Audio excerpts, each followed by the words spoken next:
Hey everyone, my name is Daniel Stillman, and I'm really excited to share some ideas with you about designing conversations for groups. That means agendas. These ideas are really near and dear to my heart, and I'm really hoping that some of what I'm going to share will help you in the work that you do. And that's why I'm so excited that Mural invited me to be on this series so that I can spread these ideas far and wide. Let's talk about how to design agendas that matter. If we break this down, the core of change is a group of people with a conversation that's moving them in a particular direction. And if we want to change the direction of that conversation, we have to design a shift in the conversation. These ideas are taken from my recent book, Good Talk, which is all about how to design all types of conversations that matter. You can download a couple of free chapters at theconversationfactory.com/goodtalk. And if there's any wisdom in the book, it is mostly harnessed from all of the amazing people that I have hosted on my podcast over the last several years, that I've distilled down into 9 core elements of conversation design in this handy dandy OS operating system canvas. This talk is not directly connected to those 9 elements. I've retranslated and expanded several elements of conversation to make them more applicable to meetings, facilitation, and agendas. So let's break it down. If we want to design that shift in the conversation, if we want the conversation from going in this direction to veer in another direction, we need to do some work. We have to bring people together to have a conversation that they wouldn't have any other way. And that means people. No people, no conversation. The people in the room are just as important as the people who are not in the room. And a lot of the things we do in user experience design and design thinking is about bringing voices of people in the room through personas and research. But this is also about diversity and inclusion. The conversation is wholly determined by the people in the room.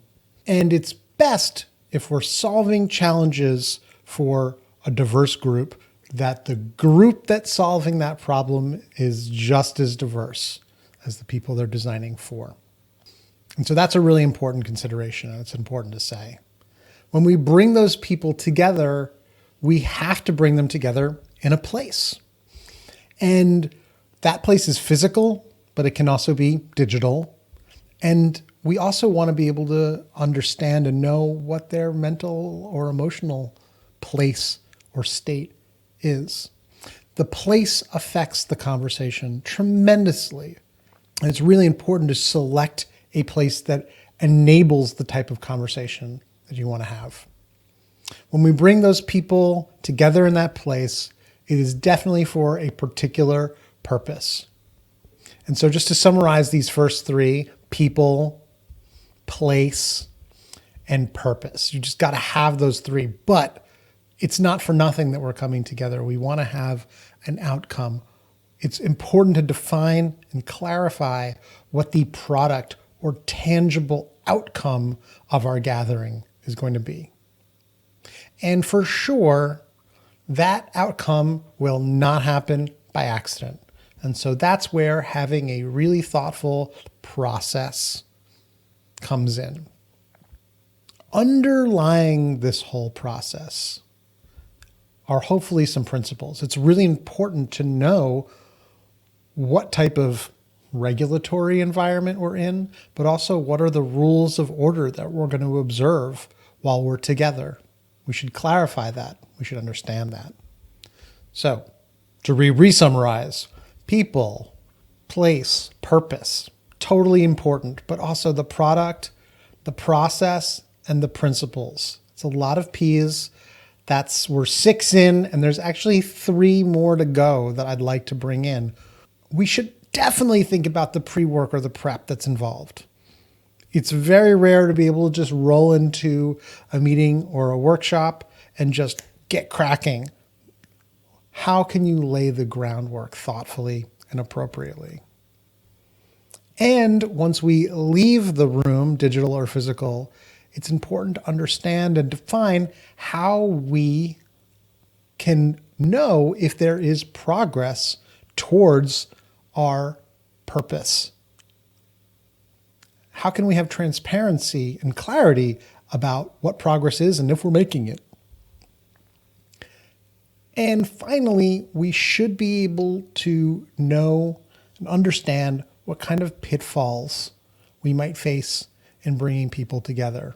What are the dangers of bringing people together? What are some circumstances that might be unforeseen but can be anticipated that we can bring together?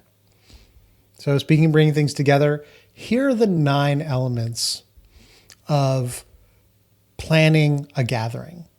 And these 9 question areas are super duper important to be able to answer before you even start sending the first email to bring people together. And so what I'd like to do is share with you a mural that I put together that should help you have this conversation with yourself. And so this mural has these 9 key elements of workshop planning: people, purpose, product, process, place, principles, prep, pitfalls, and progress.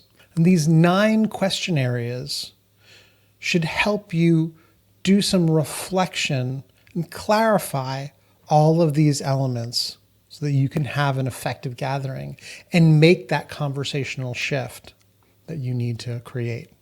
So the questions for people are: who's in the room? Is the group diverse? What voices should we include who can't be there? Purpose.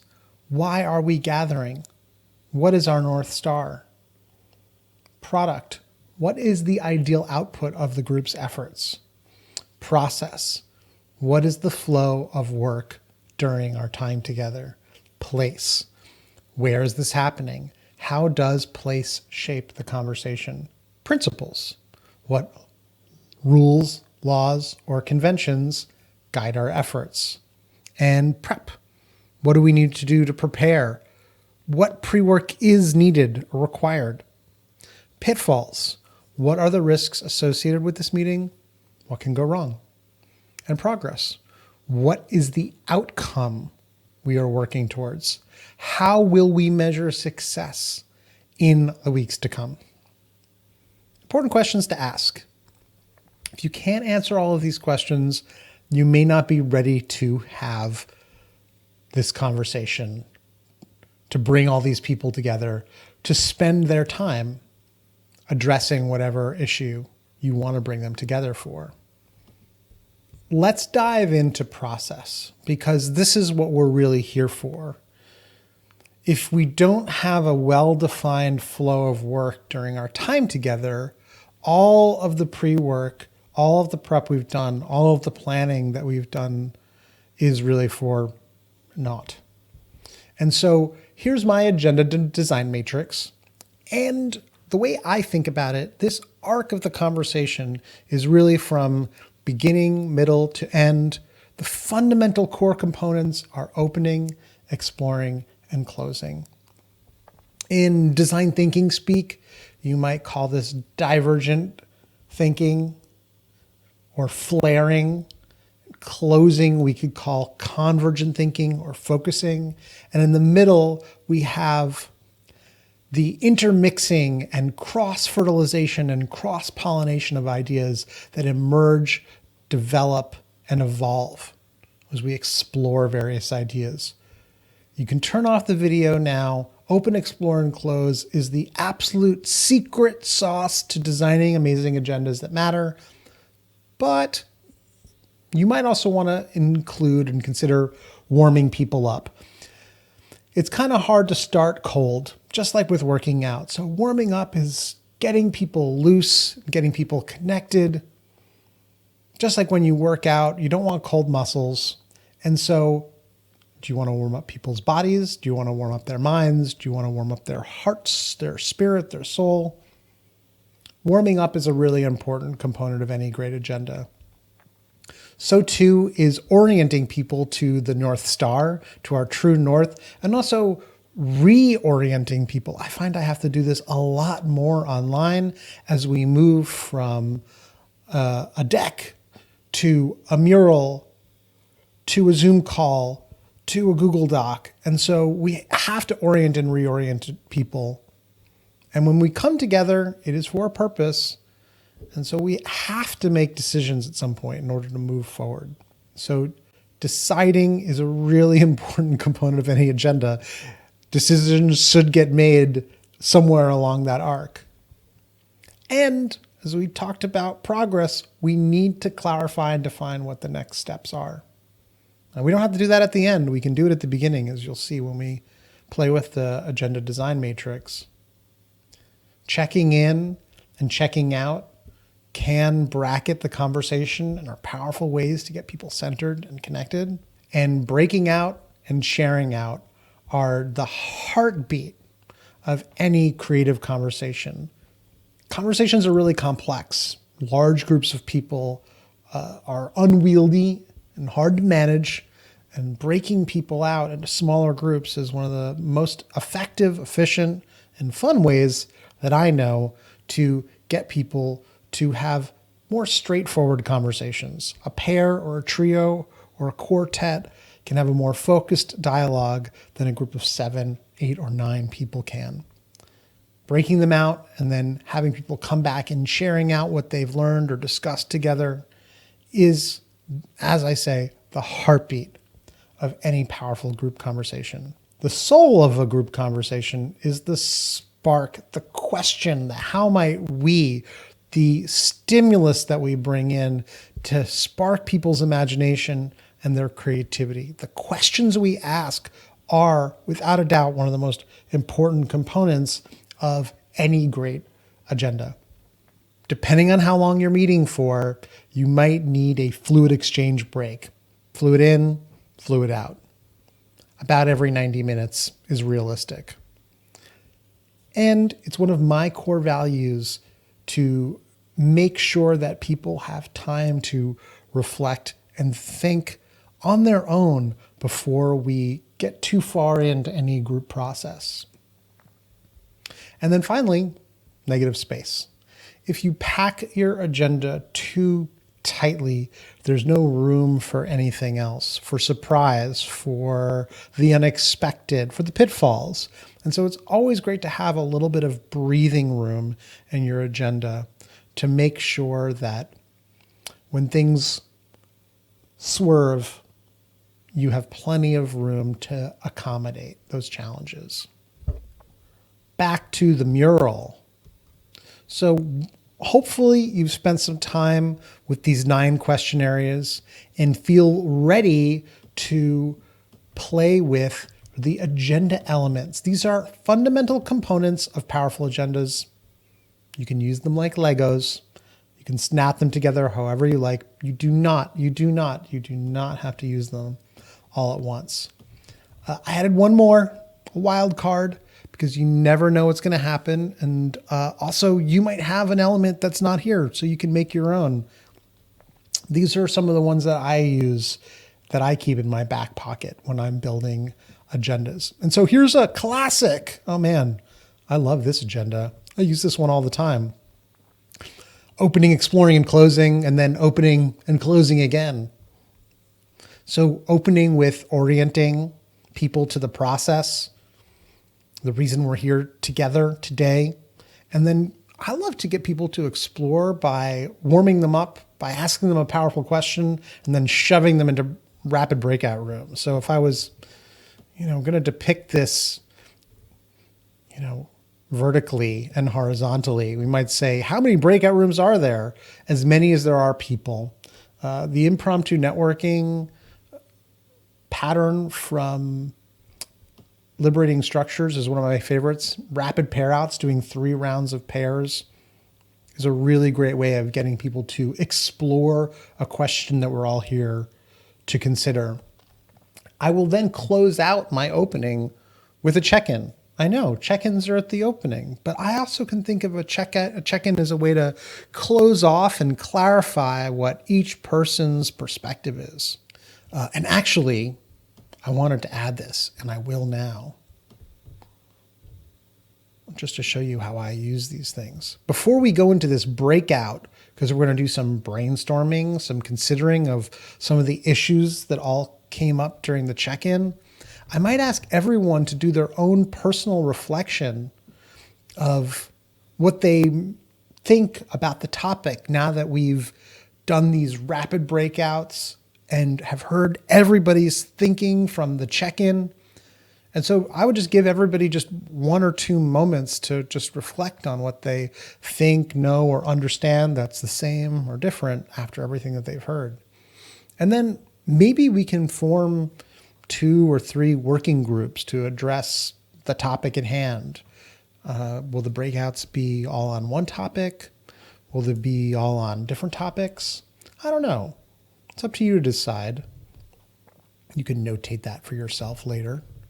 And then once the breakouts have, they've considered the topic, we want them to have a share out and make a decision and talk about next steps. But I've actually found that I need one level of detail to be clarified. And that's like, actually groups need to make a small decision before they do their share outs. They need to decide what they're going to share out. They probably need to decide who's going to share out. And so then we can have multiple share outs. And then maybe, just maybe, the group is ready to do a global decision. What are our next steps? What are we going to carry forward? And this is actually kind of like a double close. I think of this as, and I call this double stitching, really making sure that things are tightly closed down. Each group got to share things out. We all together as one group need to decide what our next steps are. And can each person then reflect, oh boy, now we're triple closing. Can each person reflect on what their own next steps are and then share those out in a checkout? Yes, we can. Meeting agenda design is kind of fractal. There's this big arc we can see when we zoom out, and we can think really detailed as we want to, about all the micro moves that happen inside of our agenda. This is the level of thinking that I like to get to in my meetings. You might be doing a simpler or shorter meeting and just put together a couple of big chunks. Like, I want to orient people to the big challenge, share out some research, spark them with a question, and then get everyone to input what they think next step should be. Or you could do something like, this is what my men's group is built like. We check in, we warm up with some mindfulness, and then we have just actually another round of check-ins that are just longer, and then we check out. It's pretty much what we do every week. Now that we're online, we check in, we warm up, and we break out. And having these 2 tracks of check-ins allows us to check out a little bit sooner, a little bit faster, and spend a little less time on Zoom. Speaking of time on Zoom, I'm coming up to the end of my time together, so I need to close things out. I'm really grateful for the time to share these ideas with you. Agendas and the thoughtful design thereof is really crucial work. It's work that needs to be done. Bringing a group of people together to a place with no purpose and no process is a waste of people's time. And that's why your work, the work you're doing to thoughtfully design agendas that matter, is work that's worth doing. I hope you can take some time with the 9 P's of meeting planning and really put some thoughtful reflection into each one of those elements to make sure that you're thinking in 360 degrees about everything that needs to get lined up to make something really impactful. And once you have those 9 elements together in mind, you should be able to play with the process arc in the agenda matrix design mural template that I've set up for you. It's a journey, and I have some other resources that I'd be happy to share with you around narrative design in workshop planning, which can give you other arcs to help you hold together all of those elements of the agenda design matrix. But that's a conversation for another time. Good luck in all of your conversation design endeavors, and thanks for listening.